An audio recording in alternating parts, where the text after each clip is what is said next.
రైట్గా ఈనాడు దినపత్రికలో ఉన్నటువంటి ప్రధానమైనటువంటి వార్తలు చూద్దాం. 42% బీసీ రిజర్వేషన్లు సాధిస్తాం, అందుకోసం భాజపా మెడలు వంచుతాం. బీసీలో ముస్లింలను కలిపి రిజర్వేషన్లు కల్పించడంపై ఆ పార్టీది తొండి వాదన.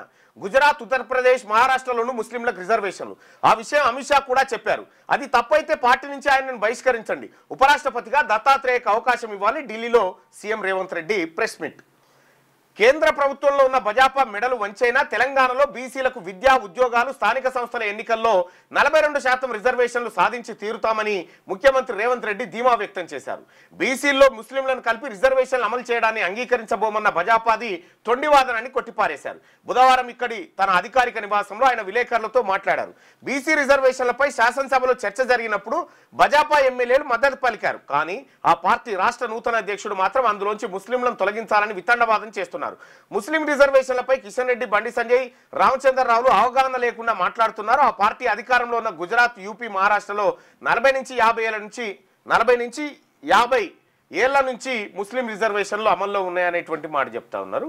ఇంకా ఇక్కడ ఆయన కీలకమైనటువంటి పాయింట్ ఏం చెప్పిండంటే, ఉపరాష్ట్రపతి జగదీష్ ధన్కర్ రాజీనామా చేసిండు అనూహ్యంగా. సరే, విపక్షాల నుంచి వినతులు స్వీకరించడం అది భాజపా ఆగ్రహానికి గురైండు, రాజీనామా చేసిండు అనుకుందాం. ఇక్కడ ఉపరాష్ట్రపతి పదవి ఖాళీ అయింది. ఎన్నికల సంఘం నోటిఫికేషన్ విడుదల చేసింది. 1 నెలలో ఈ ప్రక్రియ పూర్తి చేయాలనేది ఆ నోటిఫికేషన్లో వివరించింది. బండారు దత్తాత్రేయకు అవకాశం ఇవ్వాలనేటువంటి కొత్త వాదన రేవంత్ రెడ్డి గారు తెర మీద తీసుకొచ్చిండు. ఎందుకు తీసుకొచ్చిండు అంటే, బీసీల ఇష్యూ నడుస్తూ ఉంది కాబట్టి బండారు దత్తాత్రేయ పేరు. బండారు దత్తాత్రేయకు ఉపరాష్ట్రపతి పదవి ఇస్తే తెలంగాణ రాష్ట్రంలో ఉన్నటువంటి బీసీలంతా చాలా సంతోషం వ్యక్తం చేస్తారనేటువంటి వాదన. అయితే నేను అంటున్న ముఖ్యమంత్రి గారు అంత పెద్దదేమొద్దు, ఈ ముఖ్యమంత్రి పోస్ట్ ఇవ్వండి చాలు బీసీలకు.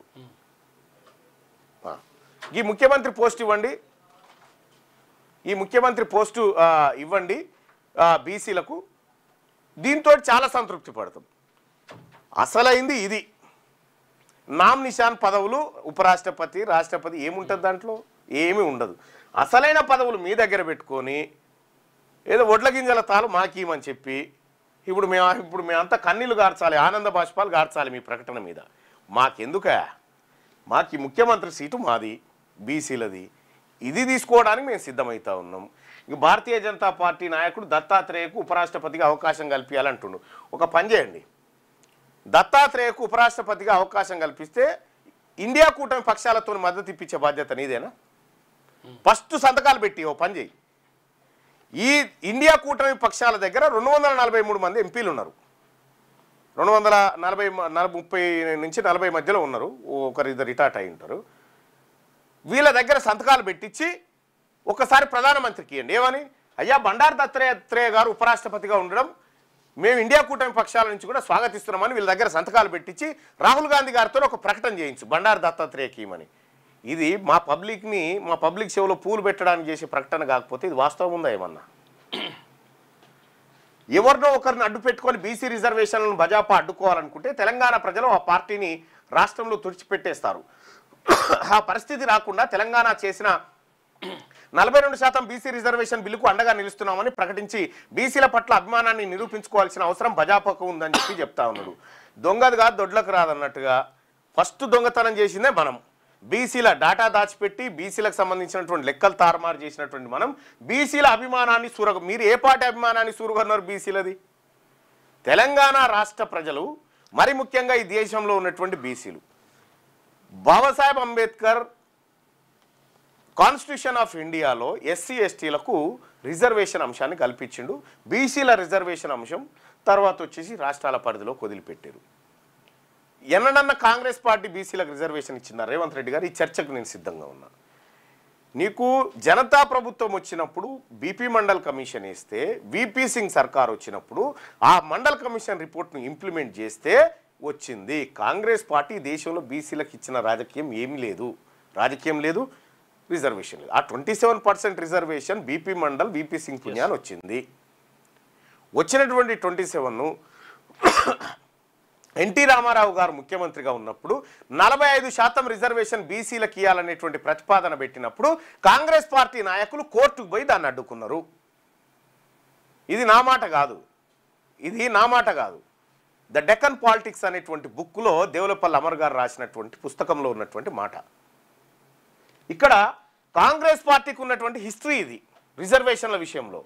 ఇక్కడ మీరు ఏదో బీసీ ప్రజల అభిమానాన్ని అంతా చురగొన్నట్టు, ఓన్లీ భారతీయ జనతా పార్టీకే అభిమానం లేనట్టుగా ముఖ్యమంత్రి గారు ఒకసారి ఆలోచించుకోవాలా. అసెంబ్లీ ఎన్నికలు అయిన తర్వాత 2023 డిసెంబర్ 3 తారీఖు నాడు అసెంబ్లీ ఎన్నికలు అయిన తర్వాత, అసెంబ్లీ ఫలితాలు వచ్చిన తర్వాత పార్లమెంట్ ఎన్నికలు కరెక్ట్గా 6 నెలల తర్వాత జరిగినాయి.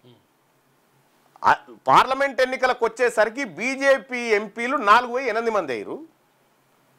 కాంగ్రెస్ పార్టీ అధికారంలో ఉండి 8 స్థానాలు కోల్పోయింది. అంటే ప్రజలు భారతీయ జనతా పార్టీ అభిమానాన్ని చూరగొన్నారా, మనం చూరగొన్నామో ఈ లెక్కలు తెలిసిపోతా ఉన్నాయి. అంతేందుకు అది ఇడిచిపెట్టండి. మొన్నటికి మొన్న జరిగినటువంటి ఆదిలాబాద్, నిజామాబాద్ మీద కరీంనగర్ పట్టభద్రుల ఎమ్మెల్సీ ఎన్నికల్లో మీరే పోయి ప్రచారం చేసినారు, సుడిగాలి పర్యటన చేసి ప్రచారం చేసినారు, కాంగ్రెస్ పార్టీ అభ్యర్థిని గెలిపించండి అని. పబ్లిక్ ఏం చేసిరు? ఓడగొట్టిరు. ఇట్లా అన్ని రకాలుగా మీరు మీ పార్టీ బీసీల విశ్వాసాన్ని కోల్పోతున్నటువంటి తరుణంలో ఈ 42% రిజర్వేషన్ మెడలు వంచి సాధిస్తామని, మీరు మెడలు వంచడానికి మా సహాయం ఏమన్నా కావాలంటే అడుగురు బీసీలది మేము చేస్తాం. ఎప్పుడు వస్తారు, ఎక్కడ వస్తారు, ఏ మైదానంలో, ముందు వంచేటి మెడలు ఎవరి, ఆ పర్సన్ ఎవరు, అవి చెప్తే దాన్ని బట్టి మేము వాళ్ళే వంచినా సరే మీరు వంచినా సరే, కాకపోతే రిజర్వేషన్ మాత్రం ఇవ్వాలి. విషయం ఏంటంటే వాళ్ళే మీరు వస్తారా మీ వాళ్ళే వస్తారా తెలియదు, కానీ భారతీయ జనతా పార్టీ మెడలు వంచేటువంటి పరిస్థితులు ఇప్పుడు కాంగ్రెస్ పార్టీ లేదు. ఇప్పుడున్న పరిస్థితిలో తెలంగాణలో ముస్లింలకు మత ప్రాతిపదికన ఎలాంటి రిజర్వేషన్లు కల్పించడం లేదు. కేవలం వెనకబాటుతనం ప్రాతిపదికనే అమలు చేయబోతున్నాం. మేము చేసింది సామాజిక, ఆర్థిక, విద్యా, రాజకీయ, కుల సర్వే, మత సర్వే కాదని చెప్పి రేవంత్ రెడ్డి. ఈ విషయం కరెక్ట్. ఈ విషయంలో మీరు చెప్పింది 100% కరెక్టు. ఇక్కడ ముస్లింలకు మత ప్రాతిపదికన రిజర్వేషన్లు లేవు. ఇక్కడ వెనకబాటుతనం ఆధారంగానే రిజర్వేషన్లు కల్పించబడతా ఉన్నాయి. బీసీఈ గ్రూప్ ఉంది. బీసీఈ గ్రూప్లో కొంతమంది ముస్లింలు, బీలో కొంతమంది ఉన్నారు, ఈడబ్ల్యూఎస్లో కొంతమంది. స్థానిక ఎన్నికల్లో సామాజిక న్యాయమే అస్త్రం, బడుగుల సంక్షేమమే ధ్యేయమని చాటేందుకు కాంగ్రెస్ కసరత్తు. స్థానిక ఎన్నికల్లో సామాజిక న్యాయమే అస్త్రం. ఎంత మంచి వర్డ్ చూడు, సామాజిక న్యాయం అనేటువంటి వర్డ్ ఎంత గొప్పగా ఉంది. సామాజిక న్యాయం అంటే ఏంది? 119 అసెంబ్లీ స్థానాల్లో 56 స్థానాలు అంటే 56% స్థానాలు బీసీలకు దక్కినప్పుడు సామాజిక న్యాయం. ఇప్పుడున్నటువంటి 14 మంది మంత్రుల్లో 56% మంత్రి పదవులు బీసీలకు, అంటే దాదాపుగా ఒక 70 ఎమ్మెల్యేలు, 6 లేదా 7 మంత్రి పదవులు బీసీలకు దక్కితే సామాజిక న్యాయం అంటారు. సామాజిక న్యాయం అంటే ఏంటంటే మీ ఆఫీసులో ముఖ్యమంత్రి గారి కార్యాలయంలో ఒక్క బీసీ అధికారి కూడా లేడు చూడు, ఇది సామాజిక న్యాయం అని మీకు అనిపిస్తూ ఉంది.